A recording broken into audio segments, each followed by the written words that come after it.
দর্শক শ্রোতা, আসসালামু আলাইকুম ওয়া রাহমাতুল্লাহ।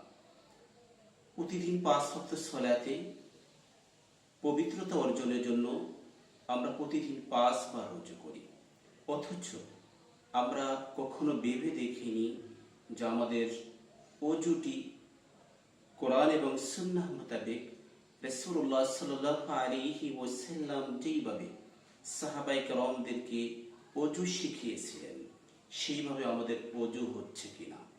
অথচ আল্লাহর হাবিব সাল্লাল্লাহু আলাইহি ওয়াসাল্লাম বলেছেন, সঠিক পদ্ধতিতে এবং উত্তম পন্থায় ওযু করে যদি কেউ 2 রাকাত নামাজ আদায় করে তার জন্য জান্নাত ওয়াজিব হয়ে যায়। ওযু হলো নামাজের চাবিকাঠি, নামাজ হলো বেহেশতের চাবিকাঠি।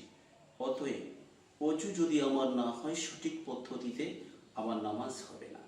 আর নামাজ যদি আমার না হয় তাহলে আমার জান্নাতের তালাও খুলবে না। সম্মানিত দর্শক শ্রোতা, আজ আপনাদেরকে কোরআন এবং সুন্নাহ মোতাবেক আল্লাহ রাসূল সাল্লাল্লাহু আলাইহি ওয়াসাল্লাম সাহাবায়ে কেরামদেরকে যেইভাবে ওযু শিখিয়েছিলেন, আপনারাও আমার সাথে আজকে প্র্যাকটিক্যাল একটু মিলিয়ে দেখেন। আপনি যেইভাবে ওযু করে নামাজ আদায় করতেছেন, আপনার ওযু কোরআন এবং সুন্নাহ মোতাবেক হচ্ছে কিনা। সম্মানিত দর্শক শ্রোতা, ওযু আল্লাহ রাব্বুল আলামিন ওযুকে ফরজ করেছেন। যেমন সূরা মায়েদার 6 নম্বর আয়াতে আল্লাহ বলেন, ইয়া আইয়ুহাল্লাযীনা আমানু ইযা কুমতুম ইলাস সালাতি ফাগসিলু উজুহাকুম ওয়া আইদিয়াকুম ইলাল মারাফিকি ওয়ামসাহু বিরুউসিকুম ওয়া আরজুলাকুম ইলাল কা'বাইন। আল্লাহ বলেন, মুমিনগণ, তোমরা যখন সালাতের জন্য দণ্ডায়মান হবে তখন তোমরা মুখমণ্ডল এবং কনুই হাতকে কনুই সহ ধৌত করো, মাথা মাসিহ করো, পা গোড়ালি সহ ধৌত করো, গোড়ালি সহ। সম্মানিত দর্শক শ্রোতা, আমরা জেনে নিলাম আল্লাহর কোরআন থেকে ওযুকে ফরজ করা হয়েছে। রাসূলুল্লাহ সাল্লাল্লাহু আলাইহি ওয়াসাল্লামের সুন্নাহগুলো আমরা ওযুর প্র্যাকটিক্যালি করতে করতে আপনাদেরকে সুন্নাহগুলো জানিয়ে দেব ইনশাআল্লাহ। সর্বপ্রথম আমরা ওযু আপনি করতে গেলে নিয়ত করবেন।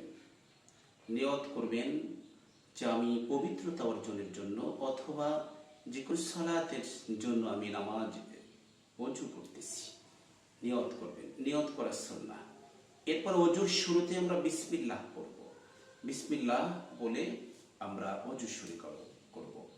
আমি আপনাদেরকে প্র্যাকটিক্যালি নিয়ে যাচ্ছি।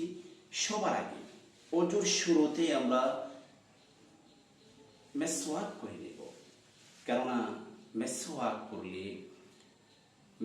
করলে রাসূলুল্লাহ সাল্লাল্লাহু আলাইহি ওয়াসাল্লাম বলেন, মেসওয়াক করে নামাজ আদায় করলে আর মেসওয়াক বিহীন নামাজ আদায় করলে 70 গুণ সওয়াব আল্লাহ বেশি দান করেন। মেসওয়াক করার জন্য সর্বপ্রথম আমরা মেসওয়াকটাকে আমরা ভিজিয়ে নেব। মেসওয়াকটাকে একটু মাথা ভিজিয়ে নিলাম। মেসওয়াক আপনি ডান দিক থেকে আমরা শুরু করব। আপনারা একটু লক্ষ্য করেন, এভাবে আমরা ডান দিকে 4-5 বার মেসওয়াক করব। এরপরে বাম দিকে আমরা 4-5 বার মেসওয়াক করে উপর নিচে আমরা মেসওয়াক করব। হ্যাঁ, মেসওয়াক হয়ে গেলে আমরা আবার মেসওয়াকের মাথাটা একটু ধুয়ে নিলাম। ধুয়ে মেসওয়াকটাকে আমরা দাঁড় করে রাখবো, শোয়া রাখবো না, দাঁড় করায় রাখবো। কারণ রাসূল সাল্লাল্লাহু আলাইহি ওয়াসাল্লাম বলেছেন, যদি কেউ পাগল হতে চায় সে যেন মেসওয়াক শোয়া রাখে। সম্মানিত দর্শক শ্রোতা, এবারে আমরা ওযুতে প্রবেশ করতেছি। বিসমিল্লাহ বলে আমরা শুরু করলাম ওযু। আমরা সর্বপ্রথম 2 হাতের কনুই সহ 3 বার ওযু করব। আমরা একটু হাতের তালু ভালো করে ধুয়ে নিলাম যাতে আমাদের হাতের মধ্যে কোনো ময়লা না থাকে।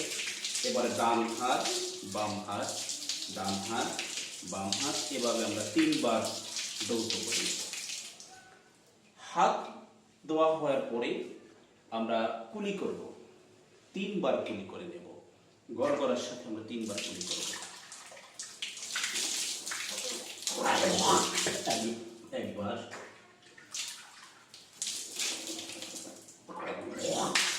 দুইবার,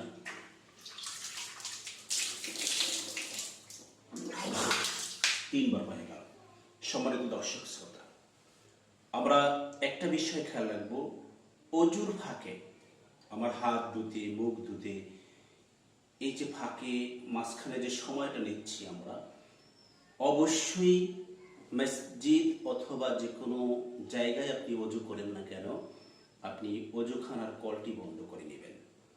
কেননা অপচয়, আপনার অতিরিক্ত পানিটা যত ব্যবহার হবে সেটাই অপচয় হবে। অপচয় করলে আপনার কবিরা গুনাহ হবে। অতএব আমরা একটা নেকের কাজ করতে গিয়ে আমরা অন্য একটা অন্যায় করে অজুকে হালকা করে দেব না। সম্মানিত দর্শক শ্রোতা, এবারে আমরা নাকে পানি দেব। নাকে পানি দেওয়া সুন্নাহ। আমরা 3 বার নাকে পানি দেব। নাকে পানি দেওয়ার ক্ষেত্রে আমি বাম হাতের কনুই আঙ্গুল এবং বৃদ্ধ আঙ্গুল ব্যবহার করব। ডান হাতে আমি পানি দেব আর বাম হাত দিয়ে আমার নাক পরিষ্কার করব।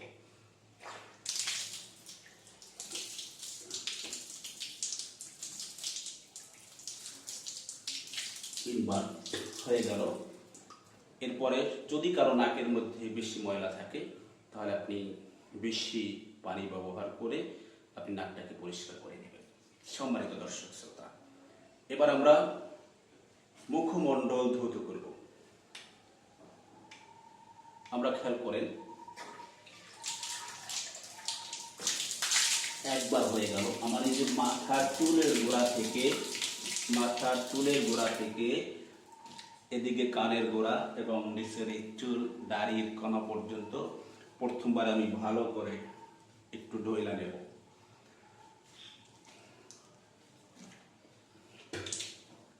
এবার 2 বার,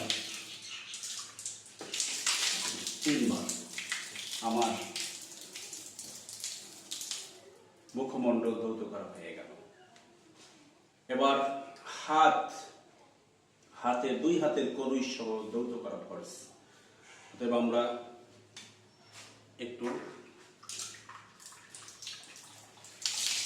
একবার প্রথমবারে ভালো করে একটু ধরে নেব। 2 বার, এই 3 ভাগ ধৌত করে নিলাম। আবার বাম হাত একটু ভালো করে হাতের গোড়া সুন্দর করে ধৌত করে নেব। 2 বার, 3 বার। সর্বশেষ আমরা মাথা মাসহ করব। সম্মানিত দর্শক শ্রোতা, মাথা মাসহ করার ক্ষেত্রে আমরা যেটা ভুল করে থাকি, অনেকেরই মাথা মাসহ করাটা হয় না। মাথার টুপি খুলে দেব। এক্ষেত্রে সম্মানিত মা বোনেরা যারা অজু করবেন, আপনাদের মাথার কাপড় বেশি না সরালে চলবে। আপনার হাত ভিতরে নিয়ে আপনি মাথা মাসহ করে নিতে পারবেন। আবার এই যে 3 আঙ্গুল দিয়ে আমি মাথার 3 ভাগের 1 ভাগ আমি এখান থেকে মাসহ করতে আমি সরাসরি এখান থেকে পিছনে নিয়ে যাব। এবারে আমার এই যে হাত, 2 আঙ্গুল এবং এই পেট, এ দিয়ে আমি পিছন থেকে টেনে আনবো।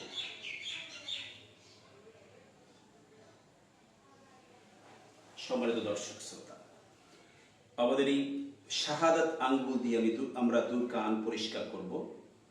বৃদ্ধ আঙ্গুল দিয়ে কানের পিছনটাকে মাসহ করব। হাতের 3 আঙ্গুলের পিঠ দিয়ে আমরা এই যে ঘাড়, গর্দান মাসহ করব। অজু শেষ